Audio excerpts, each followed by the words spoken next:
감사합니다. 네, 정치검찰 조작기소 대응 특별위원회 민주당 위원들입니다. 오늘은 쌍방울 주가 조작 내부 문건을 공개하고 그 안에 있는 내용들을 기자회견을 통해서 국민 여러분께 좀 소상히 밝히고자 이 자리에 섰습니다. 오늘 함께 하시는 분 먼저 소개해드리겠습니다. 박선원 의원님 함께하고 계시고요. 네, 이주희 의원님, 네, 그리고 김성진 변호사님, 네, 저희 특위 위원들로 활동하고 계십니다. 네, 안녕하십니까. 더불어민주당 정치검찰 조작기소 대응 특별위원회 한준호 위원장입니다. 오늘은 쌍방울의 대북송금 사건에 대한 내부 문건 공개와 실질 목적 검증을 촉구하는 성명서를 발표하겠습니다. 저희는 작년 6월 말 특별위원회를 발족한 이래 20여 차례 기자회견, 검찰에 대한 수사 요구, 법무부 감찰 요구 6차례, 제도 개혁 등을 요구해 왔습니다. 특히 소위 대북송금 사건으로 알려진 사건과 관련해서 이화영 전 부지사를 접견하는 등 왜곡된 사건의 진실을 밝히기 위해서 노력해 왔습니다. 이 과정에서 진실을 밝힐 수 있는 결정적인 제보들을 접수해 왔고, 이 중 결정적인 제보를 오늘 공개함으로써 사건의 본질을 명확하게 하고자 합니다. 가장 중요한 점은 대북송금 800만 달러라는 사건의 실체가 무엇인가 하는 점입니다. 지금까지 이 사건은 경기도가 북한에 주기로 한 돈, 그리고 당시 경기지사의 방북 비용이란 이야기로 굳어져 왔습니다. 하지만 이를 추적하는 과정에서 결정적인 제보를 받았습니다. 그 제보의 요지는 대북송금 800만 달러로 불려온 자금의 실질 목적이 경기도의 방북비 대납이 아니라 쌍방울 측의 주가 부양, 주가 조작이 있었다는 내부자 문건입니다. 내용에는 비비안 나노스 현 퓨처코어입니다. 이 같은 회사 등 특정 종목, 당시 주가 구간, 거래 정지 액면 분할 같은 시장의 이벤트, 그리고 자금의 이동과 주가 이벤트가 어떻게 맞물렸는지가 구체적으로 적혀 있습니다. 더 중요한 것은 그 문건이 이재명 당시 지사와 이화영 전 부지사는 이 자금의 실질 목적과 무관하다라는 취지와 함께 대북 자금은 주가 조작을 위해서 사용됐다라는 결론을 명시하고 있다는 점입니다. 물론 우리는 이 제보만이 진실이라고 단정하지는 않습니다. 하지만 주가 조작 당시 시장 상황, 주가 및 관련한 이벤트가 상세하고 비교적 정확하게 적시된 자료가 나온 이상 더 이상 정치적 목적을 가지고 밀어붙이기식 수사가 아니라 계좌 추적과 공시 및 거래 기록, 통신 및 접견 자료 등의 증거를 위주로 검증해서 800만 달러 송금 사건의 진실을 밝혀야 한다는 것입니다. 이를 위해서 핵심 증인들의 진술 그리고 증거를 위주로 이 사건을 재구성해 보겠습니다. 애초 안보수에 대한 수사는 주가 조작 사건이었습니다. 당연히 대북 사업 그 자체는 범죄가 아닙니다. 하지만 당시 대북 이슈는 주식시장에서 소위 테마로 움직여왔고 참여 기업의 주가를 폭등시키는 도구로 악용되기도 했습니다. 2022년 11월 안보수 아태협 회장이 처음 구속되었을 당시 수원지검 조사에서 쌍방울이 북한에 제공한 800만 달러의 성격에 대해서 주가 상승 목적이라고 진술을 했습니다. 이는 이미 언론을 통해서 보도된 사실입니다. 하지만 2023년 4월부터 이재명 당시 경기지사의 방북 비용을 대납한 것이라고 진술을 뒤집게 됩니다. 무엇 때문에 왜 진술을 뒤집었는지 이유를 따지지 않을 수가 없습니다. 이에는 다양한 회유 공작이 의심된다는 것입니다. 안보수 회장 등 핵심 증인 진술이 주가 상승 목적에서 방북비 대납으로 바뀐 직후 진술이 만들어진 환경 자체가 정상적이었는가에 대해서 매우 심각한 의문이 제기됩니다. 언론 보도에 따르면 방용철 전 부회장 등은 쌍방울 계열사를 통해서 2023년 3월부터 2년 8개월 동안 진술을 바꿨던 안부수 전 회장의 딸 오피스텔 임대료, 보증금 등 약 7,280만 원을 대납하고 9개월간 생활비 2,705만 원, 차량까지 지급한 정황이 포착되었습니다. 또 2023년 5월 17일 쌍방울 박모 이사는 이화영 전 부지사가 대북송금 사건으로 수원 고검에 조사를 받던 당시 조사실의 소주를 위법하게 반입한 혐의를 받고 있습니다. 검찰은 박모 이사가 물인 것처럼 속여서 소주를 조사실로 들어오면서 방호 직원의 정당한 공무집행을 방해했다라고 보고 위계에 의한 공무집행 방해 혐의로 구속영장을 청구한 바도 있습니다. 즉 핵심 진술이 뒤집힌 시점과 맞물려서 가족에 대한 금전 제공 정황, 그리고 조사 과정에 위법 의혹이 제기된 상황입니다. 이는 법무부의 특별 점검 결과로도 밝혀진 것입니다. 그래서였을까요? 검찰청사에서의 연어 술 파티, 차량 및 오피스텔 지원이 있었던 즈음인 2023년 4월부터는 이재명 당시 경기지사의 방북 비용 대납한 것이다 라고 진술을 뒤집었습니다. 즉 800만 달러의 성격이 주가 조작 목적에서 방북 대납으로 바뀌게 된 것입니다.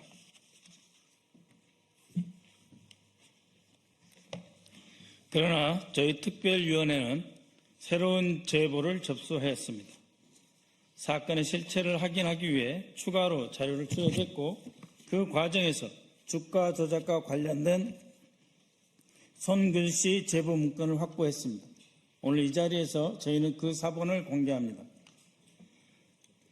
사건에 깊이 연루된 내부자가 작성한 이 문건은 특정 종목, 그러니까 비비안, 그리고 인터베스트먼트, 밸류, 인베스트먼트, 몇 주씩 산다까지 다 나와 있습니다.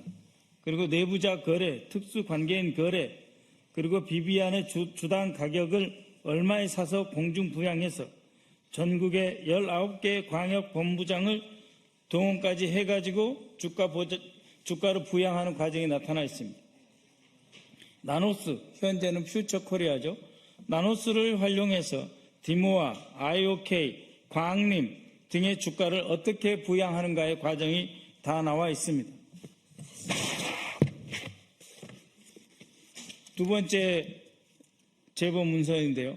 나노스 주당 640원의 거래 중지 중인데 이것을 나노스 인수 당시에 수원지방법원의 회생 절차를 거쳐서 그 이후에 계속해서 법원이 손들어주고 이 인수자금을 순환철자해서 어떤 식으로 주식을 재상장하고 공시한 과정, 유상증자 등으로 주당 가격이 아까 640원이라 했죠. 그것이 어떻게 1860원으로 시작되고 그것이 공중부양이라는 표현이 있는데 공중부양 작전으로 주당 28,600원으로 부양되고 28,600원으로 가격이 640원이 28,600원으로 부양되니까 다시 10분의 1 액면 분할을 해서 3년 8개월 동안 올렸다 내렸다 하는 전 과정을 통해서 돈을 늘려간 그 과정의 제보가 있습니다. 사건에 깊이 연루된 내부자가 작성한 이 문건은 특정 종목의 주가 구간, 거래 정지, 액면 분할 등 시장 이벤트와 함께 자금의 성격을 대북 사업 대납이 아니라 주가 부양, 주가 조작의 맥락으로 설명하고 있습니다. 무엇보다 문건은 결론 부분에서 이재명 당시 지사와 이화영 전 부지사는 이 자금의 실질 목적과 무관하다라고 하는 취지가 결론으로 담겨져 있습니다. 이러한 문건의 신빙성을 확인하는 방법은 여기의 내용이 시장 기록, 시장에서의 실제 거래 기록과 부합하느냐 하는 것입니다. 첫째 문건 비비안의 10대 1 분할을 적고 있는데요. 이거는 누구나 감으로 쓰기 어려운 구체적인 사실관계입니다. 실제로 비비안은 과거 10대 1 주식 분할, 즉 액면 분할 성격의 이력이 확인됩니다.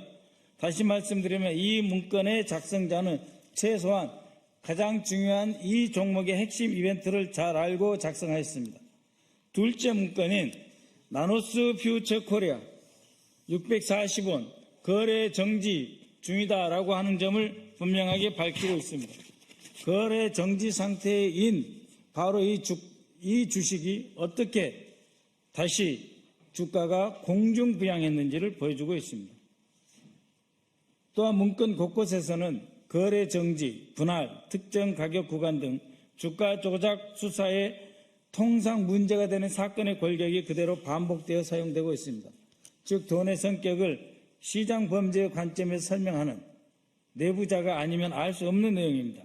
결국 이러한 증거들은 이 사건이 방북 대가 사건이 아니라 주가 조작 사건이라고 하는 것을 분명하게 보여주고 있습니다. 이상입니다. 이에 더해 금융감독원에서도 주가 조작 혐의 조사를 무마한 의혹이 있습니다. 쌍방울 그룹의 주가 조작 사건이라면 한 가지 더 짚어봐야 하는 점이 바로 이 지점입니다. 금융감독원은 이를 몰랐었나? 의문을 제기할 수밖에 없습니다. 저희는 금융감독원도 이 부분을 분명히 알고 있었다고 주장하는 바입니다. 2022년 4월 초 쌍방울 그룹 계열사인 비비안, 나노스, 미래산업, 광림 등 여러 종목이 이틀 연속 상한가를 기록한 뒤 급락하는 등 전형적인 이상급 등락 양상을 보이자 금융감독원이 주가 조작 의혹 조사에 착수하였습니다. 하지만 어째서인지 이 조사는 금세 마무리되었고 각종 의혹들은 무마되었습니다.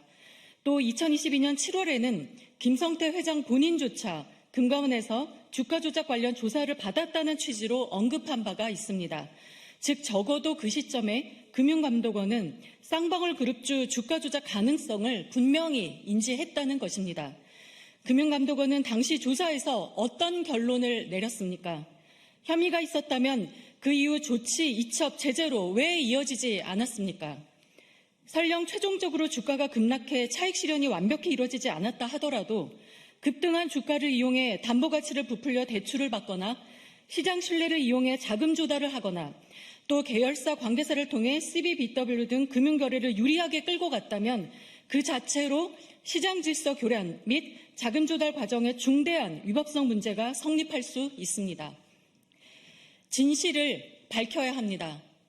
정치검찰의 조작기소 의혹이 사실이라면 그 피해는 특정 개인만이 아니라 사법신뢰 전체입니다.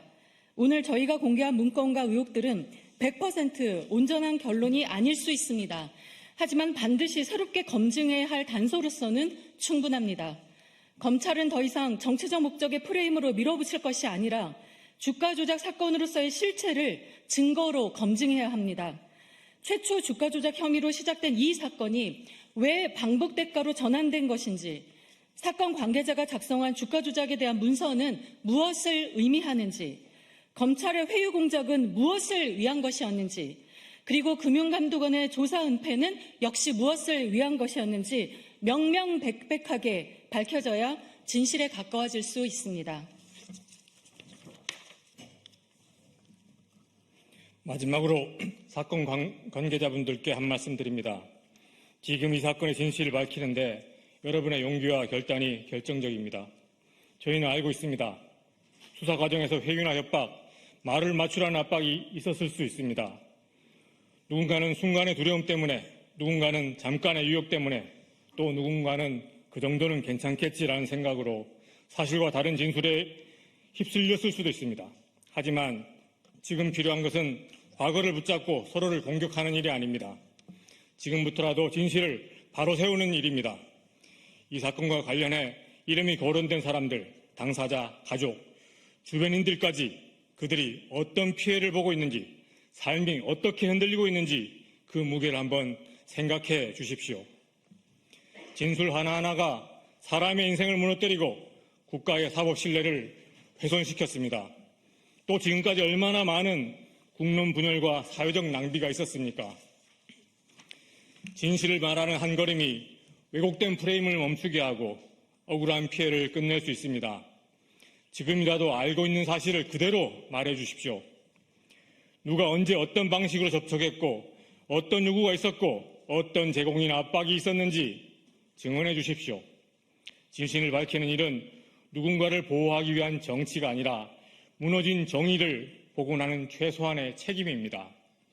저희도 진실을 밝히려는 분들이 불이익을 받지 않도록 제도적으로도 정치적으로도 책임 있게 뒷받침하겠습니다. 감사합니다.